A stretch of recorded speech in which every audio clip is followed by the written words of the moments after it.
আমি সাকিবুল ইসলাম। তো আজকে আপনাদের দেখাবো যে সামারিটা কীভাবে লিখতে হয়। তো সামারি লিখলে আমাদের দেখা যায় যে আমাদের পরীক্ষার মধ্যে সর্বোচ্চ আমাদের 4 মার্কস দেয়, কিন্তু আমাদের এ প্লাস পাওয়ার জন্য সর্বনিম্ন 8 বা 7 পেলে এটা মার্কটা ঠিক আছে। সর্বোচ্চ আমাদের 10 কখনোই দেয় না স্যাররা। তো এর কারণ কি? এখন একজন ব্যক্তি সম্পর্কে যদি আমাদের সামারি লিখতে বলে, তার জীবনের মূল জিনিসটা কি। এখন আপনাকে যদি কেউ জিজ্ঞেস করে আপনার জীবন সম্পর্কে আপনি কি কি বিষয়গুলো উল্লেখ করবেন, ওইটাই সামারি। এখন সামারির মধ্যে আমরা প্রথমত এই কয়েকটা পয়েন্ট আমরা 5টা লাইনে যদি লিখতে পারি, বা এর চেয়ে কম লিখতে পারলেও ভালো, কিন্তু এর চেয়ে আরও কম লেখা উচিত না। বাংলার বেলায় আমরা দেখা যায় যে একটা গল্পের বা একটা কবিতার একটা মূল পয়েন্টগুলো লিখি। সার সারমর্ম সারাংশ, গাছের যেরকম সার আছে এরকম। এখন সামারির মধ্যে প্রথম লাইনটা হবে দ্য গিভেন ফেসেস হাইলাইটস। এই ফেসেসটি যেটি দেওয়া হয়েছে এটা যার সম্পর্কে মানে এই সম্পর্কে মানে এই ফেসেসটা কি সম্পর্কে লেখা হচ্ছে সেটা আমরা লিখবো। দ্য গিভেন ফেসেস হাইলাইট, এই গ্রাফটি হাইলাইট করছে দ্য লাইফ হিস্টোরি অফ, এবার ব্যক্তিটার নাম লিখবো। এখন আপনার প্রশ্ন হতে পারে যে যদি ব্যক্তি সম্পর্কে না আসে, তখন যদি ফুড প্রবলেম সম্পর্কে আসে বাংলাদেশের, বা ওভার পপুলেশন সম্পর্কে আসে, বা আপনাদের বৈশাখী মেলা বা পহিলা বৈশাখ বুক ফেয়ার সম্পর্কে আসে, তখন আপনি লিখবেন দ্য গিভেন ফেসেস হাইলাইটস বা the given faces discussed, the given faces discuss about book fair, the given faces highlights book fair, এই দুটো লিখলেই হবে। বা আপনি যদি ব্যক্তি সম্পর্কে আসে এরপর লিখবেন দ্য লাইফ হিস্টরি অফ, এটা। যদি আপনাদের ব্যক্তি সম্পর্কে না আসে, শুধু এটা লিখবেন দ্য গিভেন ফেসেস হাইলাইট, এরপর আপনি যে সম্পর্কে লেখার জন্য এই ফেসেসটা দিছে ওই সম্পর্কে লিখে দিলেই হবে। তো সামারি যদি ব্যক্তির বেলা আসে, প্রথমত আমরা লিখবো, এটা লেখার পরে আমরা তার জন্মসালটা লিখবো। তার জন্মসাল, সে কোথায় জন্ম করছে ওইটা প্রয়োজন নাই, শুধু জন্মসালটা লিখবো। এখানে তারিখও লেখার দরকার নাই, তারিখও লেখার দরকার নেই,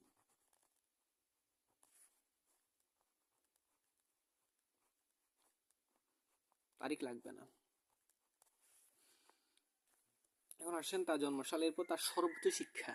এখন আপনি যদি এসএসসি কখন পাস করছে, এইচএসসি কখন, এরপরে তার সে কখন ডিগ্রি লাভ করছে, এতটুকু না লিখি আপনি যদি ডাইরেক্ট ডিগ্রি দেন, সমস্যা তো নাই, কারণ এসএসসি এইচএসসি পাস করার মতো আপনি ডিগ্রি লাভ করছেন। তাহলে সর্বোচ্চ শিক্ষা, যেমন বিএসসি, এবার সে ম্যাথের মধ্যে ডিগ্রি করছে, বা কোনো একটা বিষয় সম্পর্কে তার ডক্টর ডিগ্রি লাভ করছে, তাহলে সর্বোচ্চ শিক্ষা যেটা ওইটাই লিখবেন আপনি। এবার তার অবদানটা, সে কি করলো, এখন সে দেশের জন্য কি করলো, সে দেশের জন্য কি কোনো বই লিখছে কিনা, বা কোন একটা প্রথা ছিল যেটাকে সে দূর করছে। হযরত মুহাম্মদ সাল্লাল্লাহু আলাইহি ওয়াসাল্লাম জীবন সম্পর্কে আসলে দেখবেন যে সে জীবন মানুষের জন্য কি অবদান রাখছে, সে মানুষকে একটা সুন্দর আদর্শ জীবনযাপন করার জন্য একটা পথ দেখাইছেন। এরপর আসেন তার পদবি, মানে সে কি হয়েছে, সে কি একজন কমান্ডার ছিল কিনা, বা যোদ্ধা ছিল কিনা, তার লেখা কোনো বই আছে কিনা, তার লাশ কি, তার আবিষ্কার, সে কোনো কিছু আবিষ্কার করছে কিনা। এরপরে ফিনান্সিয়াল যে প্লেমিং, যিনি কি ব্যক্তির আমাদের যে রোগ প্রতিরোধ ক্ষমতা যে অ্যান্টিবায়োটিক আবিষ্কার করছিলেন, তো আবিষ্কার কিছু আবিষ্কারও থাকতে পারে কোনো একটা বিজ্ঞানী সম্পর্কে। এরপর লিখবো লাস্ট লাইন হচ্ছে উই শ্যাল রিমেম্বার হিম, আমরা তাকে মনে রাখবো, আমরা তাদেরকে স্মরণ রাখবো, আমরা তাকে স্মরণ করব ফর হিজ গ্রেট ওয়ার্ক, আমরা তাকে আজীবন স্মরণ করব তার ভালো কাজের জন্য। তো এরকম একটা যদি সামারি আপনাদের লিখতে বলে, এই পয়েন্টগুলো আকারে আপনারা লিখবেন। প্রধান লিখবেন যে the give has highlight the life history of, এটা। তো এরকম একটা যদি আমি লিখি, আমাদের যদি এরকম আপনাদের আসে যে এরকম একটা আসে আব্রাহাম লিঙ্কন সম্পর্কে আসে, এখানে বলছে Abraham Lincoln was the 16th president of the USA. Say he has famous for his Gettysburg address. It was delivered by him during the American Civil War on November 1963. Lincoln was born on February 12, 1809 in Kentucky, the USA. Kentucky, USA. His parents were from Virginia in 1819.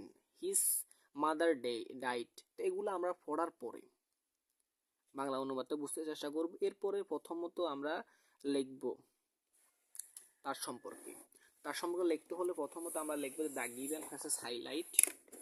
প্রথমে আমরা লিখব the given faces highlight.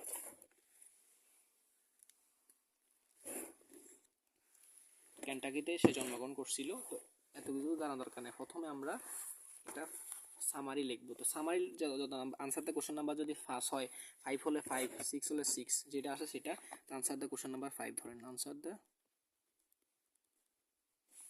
Question number 5, answer the question number 5 হোক বা 6 হোক, যেটা হোক। এরপর আমরা লিখবো যে the given phrases highlight the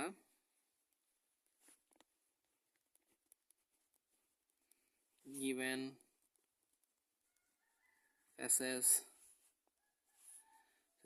highlight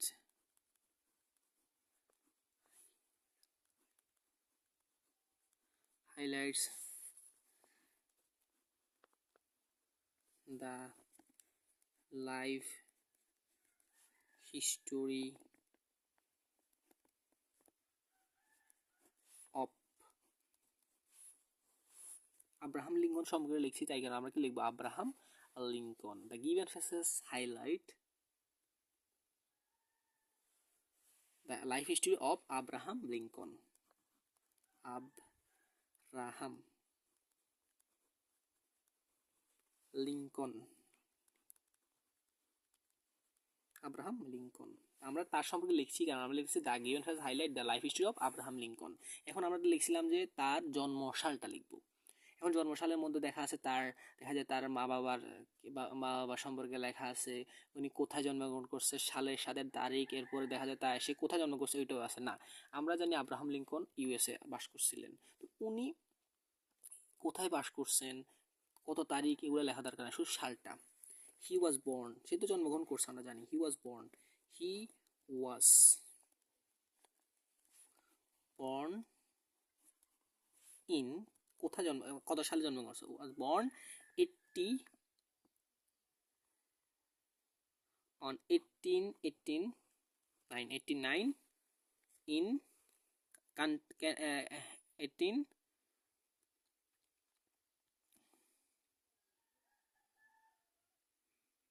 Kentucky USA. তো আমরা শুধু সালটা লিখলেই হবে।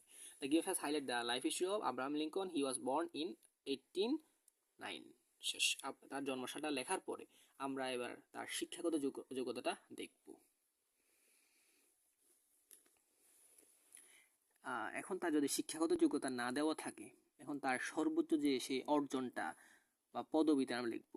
His parents were from Virginia in 1819. His mother died. Then his father moved in Indian state. He grew up there. He was a captain in the Black Hawk War.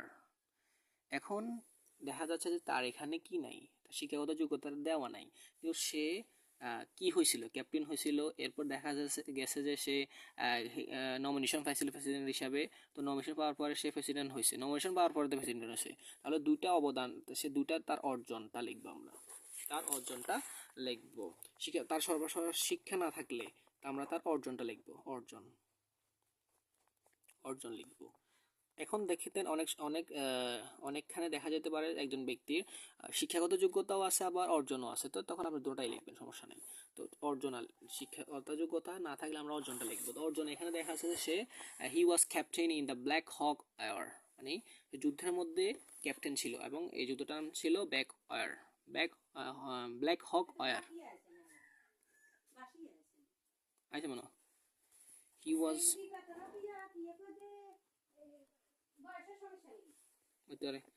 he was a captain he was captain in the Black Hawk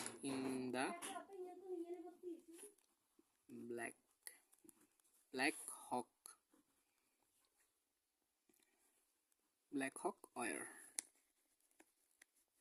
শেষ। এখন তার অবদানটা আমরা মানে অর্জনটা লিখলাম। এরপর আমরা কি লিখব? তার সর্বোচ্চ অবদান, আর তার আরো অর্জন আছে, সেটা কি? সে প্রেসিডেন্ট হয়েছিল। He became the president of USA in 1861। লিখে দিই, হি was become the president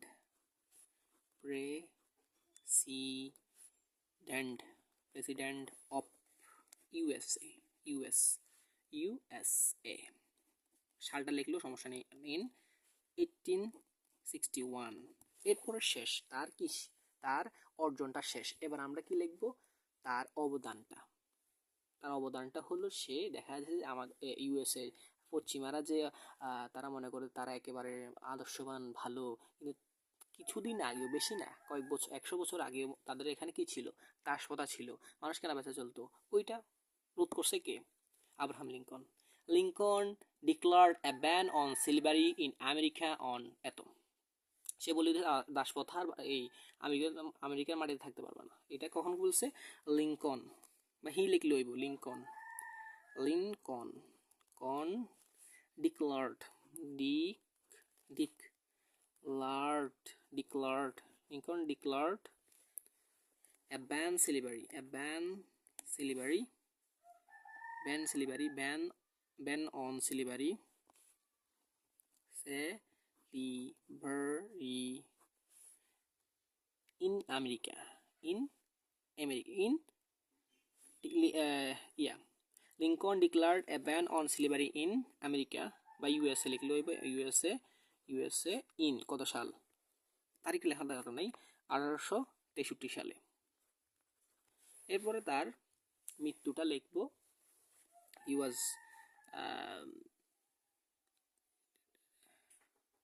এরপরে তার মৃত্যু স্বাভাবিক ছিল না, তার মৃত্যু স্বাভাবিক ছিল না, তাকে হত্যা করা হয়েছে। হি ওয়াজ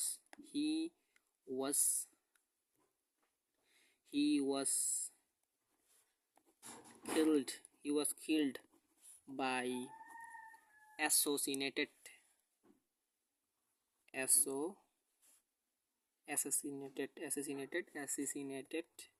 সে গুপ্ত হত্যার মাধ্যমে মৃত্যুবরণ করেছিল। He was killed by assassinate in কত 1865 সালে তিনি মৃত্যুবরণ করেন।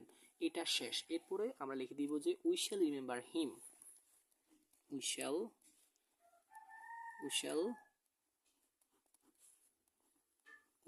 আমাদের উচিত, আমরা মনে রাখবো, we shall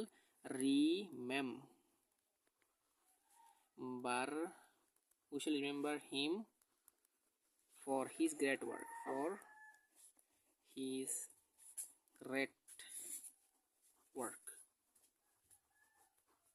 from his great work। তো প্রথমত আমরা এখানে যেটা লিখছিলাম ওইটার মধ্যে প্রথমত আসে কোনটা, প্রথম আসিল the given phrases highlight the life history of ব্যক্তির নাম, এটা লিখছি আমরা। তার জন্মসাল, তারিখ লাগবে না। তার সর্বোচ্চ শিক্ষা, এখন সর্বোচ্চ শিক্ষা যদি না থাকে তাহলে আমরা অর্জনটা লিখব। এরপর তার অবদানটা, সে আমাদের জন্য কি অবদান রাখছে শেষ। তার যদি পদবি থাকে, পদবি বলতে মানে সে কোনো একটা বিশেষ কাজ করছে, এই কারণে সে অ্যাওয়ার্ড পাইছে, অ্যাওয়ার্ড। তার লেখা বই, মানে সে কিছু লেখছে কিনা বা আবিষ্কার করছে কিনা শেষ। এরপরে এখন এখানে একটু জানা আছে যে তার মৃত্যুটা লিখতে পারেন, মৃত্যুটা লিখতে পারেন, এখানে লিখতে পারেন। এরপর তার কি লিখবেন, we shall remember him for his great work, তার ভালো কাজের জন্য আমরা তাদেরকে স্মরণ করব। আমরা একবার পড়ে নিই। এইটা এই লেখাটার মধ্যে দেখা যায় আব্রাহাম লিঙ্কনের যাবতীয় সব কিছু আছে। দেখি তার জন্মসালটা আছে, তার অর্জনটা আছে, তার অবদানটা আছে, তার মৃত্যুটা আছে। তাহলে এটা যদি আপনি একটা ভালো টিচারের সামনে আপনার খাতাটা পড়ে, আপনাকে কম হলেও 7 দিবে।